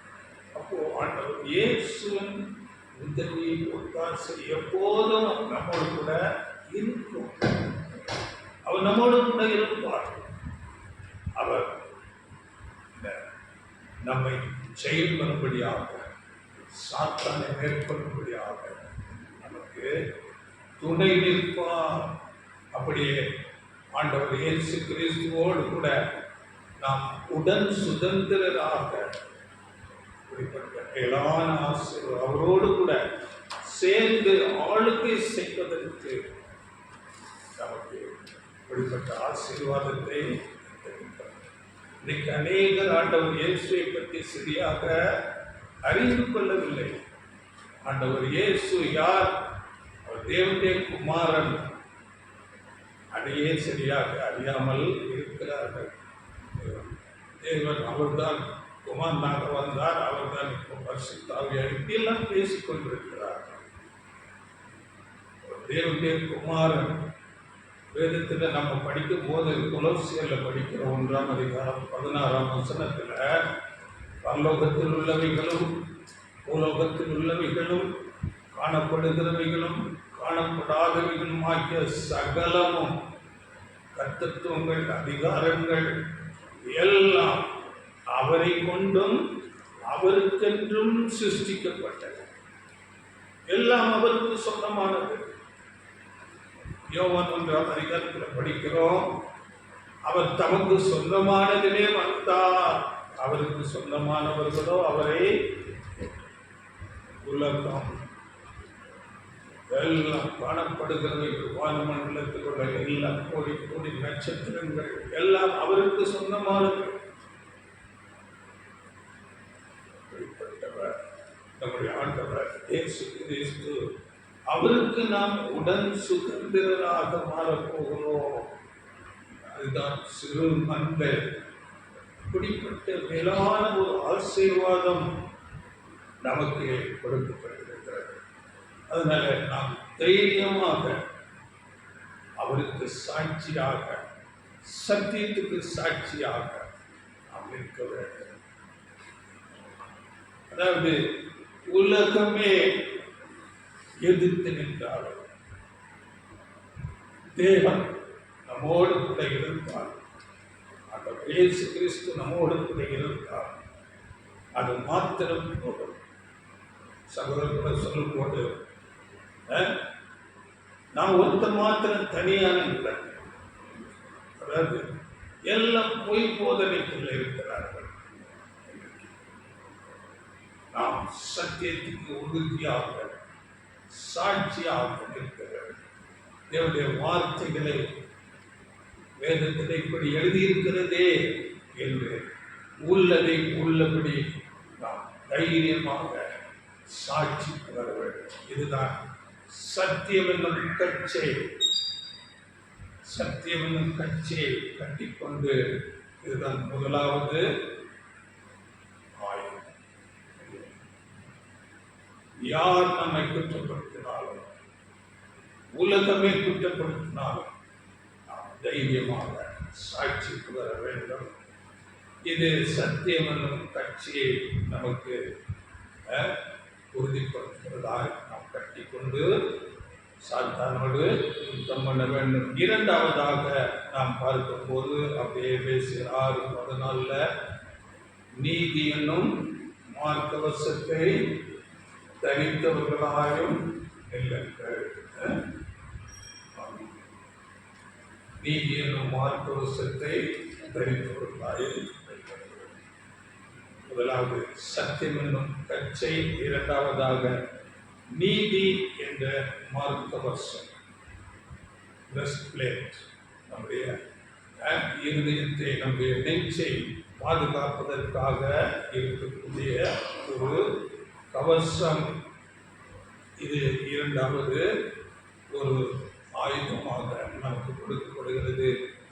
என்ன நீதி என பார்க்கும்போது, இது ஆண்டவர் இயேசு கிறிஸ்துவின் ஈடு பலியின் மூலமாக நமக்கு கிடைக்கிற நீதியை அடையாளப்படுத்துகிறதா இருக்கிறது. ஆண்டவர் இயேசு கிறிஸ்துவே நமக்கு நீதியாக இருக்கிறார். அவருடைய நீதி நமக்கு கொடுக்கப்படுகிறது. நாம் அவரை விசுவாசிக்கும் போது அவருடைய ஈடு பலியின் மேல் நாம் விசுவாசம் வைக்கும் போது அவருடைய நீதி நமக்கு கொடுக்கப்படுகிறது. எப்படி என்றால், ஆதாம் பாவம் செய்து அங்கே தேவனை விட்டு தூரமாக்கப்பட்டார். இன்னைக்கு உலகமே தேவனுக்கு ஒரு பகையாக, எதிராளியாக உலகமே நிற்கிறது. அந்த இடத்துல நாம் ஆண்டவர் இயேசு கிறிஸ்துவை விசுவாசிக்கும் போது அவருடைய நீதி நமக்கு கொடுக்கப்படும் போது நம்மை தேவன் நீதிமானாக பார்க்கிறார். தேவன் நமக்கு, தேவனுக்கும் நமக்கும் மத்தியஸ்தராக ஆண்டவர் இயேசு கிறிஸ்து வந்து நிற்கும் போது தேவன் நம்மை நீதிமானாக பார்க்கிறார். நாம் உண்மையாக நீதிமான்கள் அல்ல. ஆனால் ஆண்டவர் இயேசு கிறிஸ்துவின் அந்த ஈடுபடி புண்ணியத்தினாலே வருகிற நீதி நமக்கு கொடுக்கப்படுவதனால் தேவன் நம்மை நீதிமானாக பார்க்கிறார். அந்த இயேசு கிறிஸ்துவின் மாசற்ற இரத்தம் நம்முடைய பாவங்களை கழுவி சுத்திகரிக்கிறது. இதை குறித்து தெளிவாக கொலோசியர் நிருபத்தில் படிக்கிறோம் 2ஆம் அதிகாரம் 14-15 வசனங்கள். நமக்கு எதிரிடையாகவும் கட்டளைகளால் நமக்கு விரோதமாகவும் இருந்த கையெழுத்தை குலைத்து அதை நடுவில் இராதபடிக்கு எடுத்து சிலுவையின் மேல் ஆணையடித்து துரைத்தனங்களையும் அதிகாரங்களையும் ஒழிந்து கொண்டு வெளியரங்கமான கோலமாக்கி அவைகளின் மேல் சிலுவையிலே வெட்டி சிறந்தார். சரிங்களா? அதாவது நாம் எல்லாரும் போல தேவனுக்கு எதிராளிகளாக அறிஞராக நாம் இருந்தோம். எப்போ ஆண்டவர் இயேசுவின் அந்த ஈடு பள்ளி அவருடைய வெளியேற பெற்ற மாசற்ற ரத்தத்தினால் நாம் ஒரு விசுவாச கருவப்படுகிறோமோ அப்பொழுது சாத்தானின் ஆயுதங்கள் அங்கே விடுங்கப்படுகிறது. சாத்தான் எப்போது நம்மை குறித்து குற்றம் சாட்டிக் கொண்டே இருப்பார். அவருடைய ஆயுதங்கள் எல்லாம் அங்கே தேவன் பிடுங்கி போடுகிறார். பாவம் அக்கிரம் எல்லாவற்றையும் மன்னித்து சிலுவையிலே ஆணி அடித்து அவர் வெற்றி சிறந்தார். இயேசு கிறிஸ்துவின் அந்த ஈடுபலி புண்ணியத்தை நாம் எப்போதும் நம்முடைய மனத்திலே வைத்திருக்க வேண்டும்.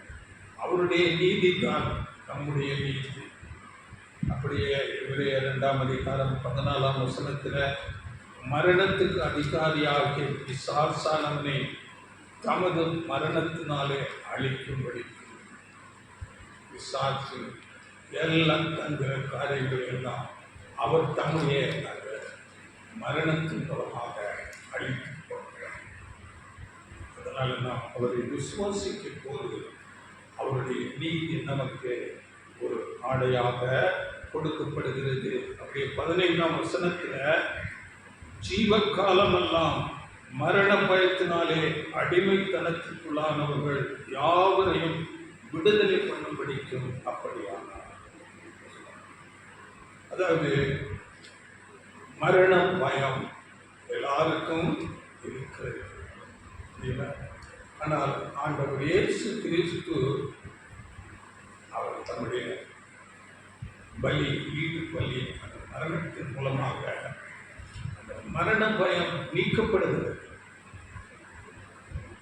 பாருங்கள், அப்போஸ்தலர்கள் பேதுரு கூட அந்த காட்டி கொடுத்து அந்த மரண பயத்தினாலே அவரை மறுதளிக்கிறார். காட்டி கொடுத்தல்ல, அவரை மறுதளிக்கிறார். நீ அவரோட சேர்ந்தோம் தானே சொல்லும்போது அங்கே பயம் வந்து மறுதளிக்கிறார். ஆனால் அதே பேதுரு இயேசு மரித்து உயிர்த்தெழுந்த பிறகு அவர் எதற்கும் பயப்படவில்லை. அந்த வேத பாரகர்கள், பரிசேயர்கள், பெரிய நியாய சாஸ்திரிகள் முன்பாக தைரியமாக பேசுகிறார். அவர்கள் மரணத்துக்கு பயப்படவே அவருடைய மரணத்தை குறித்து வேதத்தில் சொல்லப்படவில்லை. சரித்திரங்களில் சொல்லும் போது அவரை தலைகீழாக சிலுவையில் அடித்து கொன்றார்கள் என்று சொல்கிறார். அப்படி என்றால் அவர் மரணத்தை குறித்து பயப்படவே மரண பயம் நீக்கப்பட்டது. ஏனென்றால் அந்த மரணத்துக்குரிய சாத்தானை ஆண்டவர் இயேசு தன்னுடைய மரணத்தினாலே செய்தார். எல்லா அப்போஸ்தலர்கள், எல்லா ஆதிக்கால சபை பரிசுத்தவான்கள் தங்கள் மரணத்தை குறித்து பயப்படவே. ஏனென்றால் ஆண்டவர் இயேசு மரணாதிகாரியை தம்முடைய மரணத்தினாலே செய்தார். அதனால நாமும் இந்த நாட்களில் மரணத்தை குறித்து பயப்படக்கூடாது.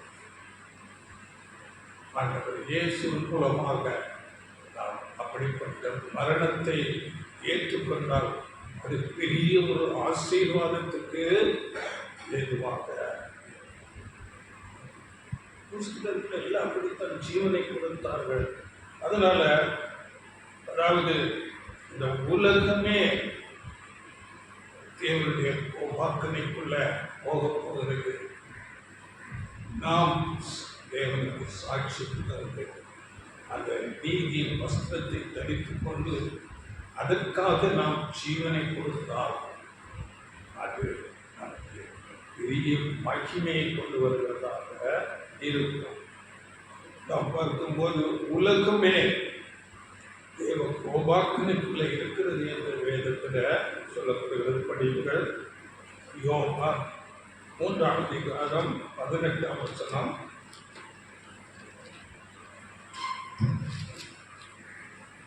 அவரை விசுவாசிக்கிறவன் ஆக்கினைக்குள்ளாக தீர்க்கப்படான். விசுவாசியாதவனோ தேவனுடைய ஒரே பேரான குமாரனுடைய நாமத்தில் விசுவாசம் உள்ளவனாய் இராதபடியினால் அவன் ஆக்கினை தீர்ப்புக்கு உட்பட்டாயிற்று. ஆக்கினை தீர்ப்புக்கு உட்பட்டாயிற்று. அவரை விசுவாசிக்காதவர்கள் உலகம் தேவ கோபாக்கினைக்குள்ளாக இருக்கிறது. அதனால ஆண்டவர் இயேசு கிறிஸ்து தான் நமக்கு நீதியாயிருக்கிறார். நம்முடைய சுயநீதி வேதத்தின்படி அழுக்கான கந்தை போல இருக்கிறது. இந்த அறிவு நமக்கு இருக்க வேண்டும். எப்பொழுதும் ஆண்டவர் இயேசு கிறிஸ்துவின் நீதியில நாம் இருக்கிறோம். அப்படியே மார்க்கவசம் என்பது ஆண்டவர் இயேசு கிறிஸ்துவின் ஈடுபலி புண்ணியத்தினாலே நாம் நீதிமானாக எண்ணப்படுகிறோம். அதன் பிறகு அவருடைய பலத்தில் அவர் மூலமாக பெற்றுக்கொள்கிற பரிசுத்த ஆவியின் மூலமாக நாம் கொஞ்சம் கொஞ்சமாக நீதிமானாக மாற வேண்டும். இதுதான் மார்க்கவசம். பூரண புருஷன் என்ற நிலைக்கு ஆண்டவர் இயேசு கிறிஸ்து சாயலுக்கு ஒப்பாக அப்படிப்பட்ட நீதிமானாக நாம் மாற வேண்டும். இதுதான் இந்த நீதி என்ற மார்க்கவசம். நாம் அவரை விசுவாசிக்கிறோம், அவருடைய ஈடுபலியை நாம் ஏற்றுக்கொள்கிறோம், அவருடைய இரத்தத்தினால நாம் நீதிமானாக்கப்படுகிறோம். நீதிமான் என்று தேவனால் எண்ணப்படுகிறோம். ஆனால் உண்மையாகவே நாம் நீதிமானாக மாற வேண்டும். அது கொஞ்சம் கொஞ்சமாக நீதியை நீதியை அதாவது வாஞ்சிக்க வேண்டும். நீதியின் மேல் பசி தாகம் இருக்க வேண்டும் என்று ஆண்டவர் மலை பிரசங்கத்தில் நமக்கு சொல்லியிருக்கிறார். இயேசு சொல்லும் போது மத்திய 5:6 நீதியின் மேல் பசி தாகம் உள்ளவர்கள் பாக்கியவான்கள், அவர்கள் திருப்தி அடைவார்கள். அப்படிப்பட்ட ஒரு பசி தாகம் நமக்கு நீதியின் மேல் இருக்க வேண்டும். அப்பொழுது அது திருப்தியாக நமக்கு இருக்கும். அப்படியே தேவனுடைய நீதியை பற்றி சொல்லும் போது பழைய ஏற்பாட்டு பிரமாணத்தில் ஒரு வசனம் சொல்லப்படுகிறது. யாத்திராகமம் 12ஆம் அதிகாரம் 49ஆம் வசனம். சுதேசிக்கும் உங்களிடத்தில் தங்கும் பரதேசிக்கும் ஒரே பிரமாணம் கொடுக்கப்படாது என்றார். சுதேசி பரதேசி வித்தியாசம் பார்க்காத, அந்நியன்னா அவனை விதமாக நடத்தாத, எல்லாருக்கும் ஒரே பிரமாணம். இதுதான் தேவனுடைய நீதி. இன்னும் சங்கீதங்களிலே நாம் படிக்கும்போது அவருடைய சிங்காசனத்தின் ஆதாரம் நீதி நியாயம். தேவனுடைய சிங்காசனத்தின் ஆதாரம் அவருடைய பேஸ் எதிலே இருக்கிறது என்றால் நீதியிலும் நியாயத்திலும் அவர் பிரியப்படுகிறவராக இருக்கிறார். அப்படியே இந்த பிரஸ்ட் பிளேட், அதாவது நீதி என்னும் மார்க்கவசம், அந்த நாட்களில் இன்றைக்கு யுத்தம் வேறு விதமாக இருக்கிறது. அந்த நாட்களில் ஈட்டி வில் போன்ற யுத்தம் அந்த ஆயுதங்களை கொண்டு யுத்தம் பண்ணுவாங்க. அந்த ஈட்டியோ வில்லோ அவர்களை தாக்காதபடி இந்த பிரஸ்ட் பிளேட்டு அவர்களை பாதுகாக்கும். அந்த நீதி என்னும் மார்க்கவசம். இங்கே நம்முடைய இருதயம் இருக்கிறது. இருதயம் என்றது ஜீவன். இருதயத்தில் ஒரு ஈட்டியால கொடுத்துனா ஜீவன். அதனால இருதயம் ஜீவனாயிருக்கிறது. அப்போ நம்முடைய இருதயத்தை நாம் ஜாக்கிரதையாக பார்த்துக் கொள்ள வேண்டும். அந்த வசனம் சொல்லுகிறது, நீதிமொழிகள் 4:23, எல்லா காவலோடும் உன் இருதயத்தை காத்துக்கொள், அதனிடத்திலிருந்து ஜீவ ஊற்று புறப்படும். எல்லா காவலும் இதயத்தில் இருக்கிற அந்த ஆசைகள் ஜாக்கிரதையாக நாம் காத்துக் கொள்ள வேண்டும். ஆமாம், எல்லா காவலோடும் இதயத்தை காத்துக்கொள், அதனிடத்திலிருந்து ஜீவ ஊற்று புறப்படும். அப்படியே நீதி மேல் பசித்தால் வாஞ்சை நமக்கு இருக்கிறது. அதே சமயத்தில் அநீதியை நாம் வெறுக்கிறவர்களாக கூட இருக்கிறது. இதெல்லாம் நமக்கு சொல்லப்படுகிற காரியங்கள். நீதி என்னும் மார்க்கதர்சி, தேவனுடைய நீதி உடையவர்களாக நாம் இருக்க வேண்டும். இதுதான் இரண்டாவது ஆயுதமாக தேவன் நமக்கு கொடுக்கிறார். இப்படி எல்லா ஒரு சின்ன சின்ன விஷயங்கள்ல கூட நீதியாக நடக்க வாழ்க்கையில நாம் வளர்க்க வேண்டும். ஒரு சின்ன ஒரு விஷயம் என்னவென்றால், நான் டைம் ஆயிடுச்சு, நம்ம 2 வீலரை பார்க் பண்ணிட்டு ஹெல்மெட்டை வச்சு நம்ம ஒரு இடத்துக்கு போயிட்டு வர்றதுக்குள்ளே எடுத்துட்டாங்க ஹெல்மெட். அப்போ என்னுடைய அதான் மைண்டு சாத்தான் பேசுது, உன்னோட ஹெல்மெட்டு தான் எடுத்துட்டேன், நீ பக்கத்துலேயே இருக்க ஹெல்மெட்டை எடுத்துக்கோ. சரிங்களா? இதுதாங்க, அதுதான் சாத்தான் பேசுது. அப்போது என்னுடைய மனசில், அப்போ அவனும் நானும் ஒன்றா, ஆண்டவருடைய வார்த்தைகளை பேசுகிறேன், நாம் இப்படி செய்வது நியாயமா என்று எடுக்கிறார். அப்படியே வந்து இதுதாங்க நீதி. நமக்கு அநீதி இழைக்கப்பட்டாலும் அதை நாம் சகித்துக் கொள்ள வேண்டும். அதனால் ஆண்டவர் இயேசு எவ்வளவாக அடிக்கப்பட்டார், துன்பப்பட்டார், எப்படிப்பட்ட அவமானங்கள். நீ தேவனுடைய குமாரனையானால் இறங்கி வா, மற்றவர்களை ரட்சித்தான், தன்னைத்தான் ரட்சிக்க திராணி இல்லை. அவ்வளவு அவமானம் சகித்தான். அப்படிப்பட்ட ஒரு அவமானங்கள் சகிக்க வேண்டும்.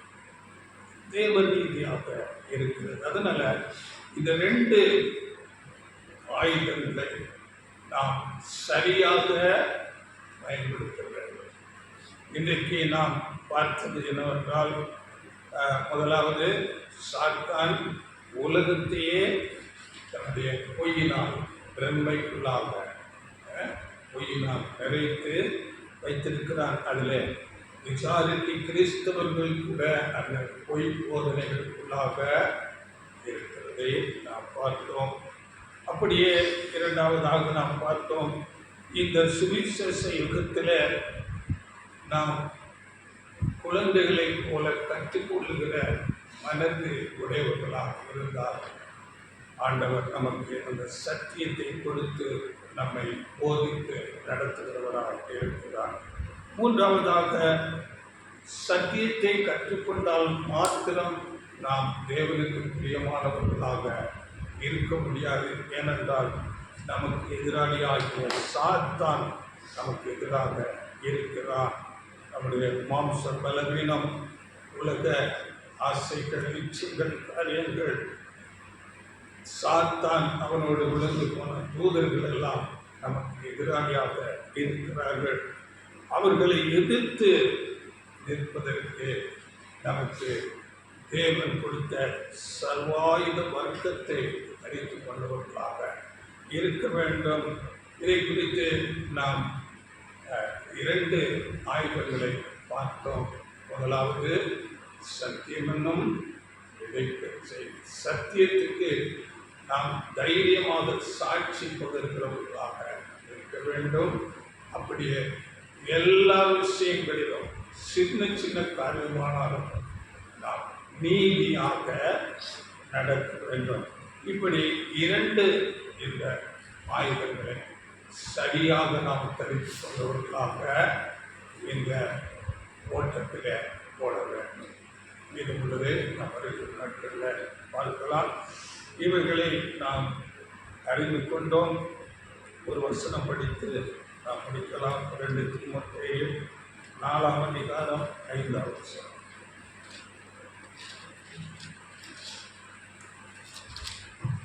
நீயோ எல்லாவற்றிலும் மன தெளிவுள்ளவனாயிரு, தீங்கு அனுபவி, சுவிசேஷனுடைய வேலை செய், உன் ஊழியத்தை நிறைவேற்று.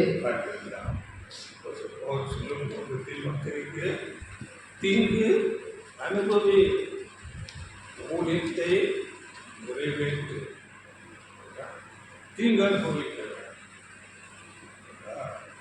சுவிசேஷத்தில் அது நமக்கு கொடுக்கப்பட்டிருக்கிறது. சிலுவை சுமந்து அவர் சொல்லும்போது ஒருவர்களை பின்பற்றி வருவதனால் நம்மை தான் வெறுத்து சிலுவை சுமந்து அடிச்சு விடுதலை இதுதான் நமக்கு கொடுக்கப்பட்டிருக்கிறது. இந்த வார்த்தைகள் மூலம்